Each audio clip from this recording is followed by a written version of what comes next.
This is a video where I just fixed my Primo water cooler. The issue I was having is while the green light was on for cooling, um, the compressor wasn't running, so I couldn't hear anything.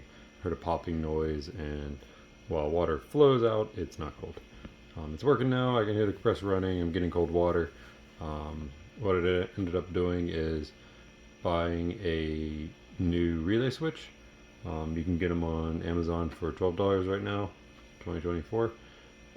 So it's really quick and easy, and potentially save you 200 bucks in replacing one of these. Here's the back of the water cooler.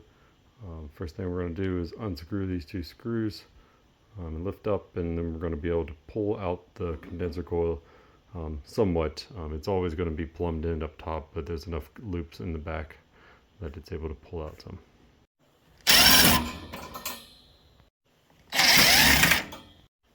Okay, so as you can see, it comes off a little bit, and you have enough loops of tubing here that you can get your hands in here. So here's the side of the compressor. These are the 3 prongs that your relay switch goes onto, and then the blue and yellow wire plug into the relay switch.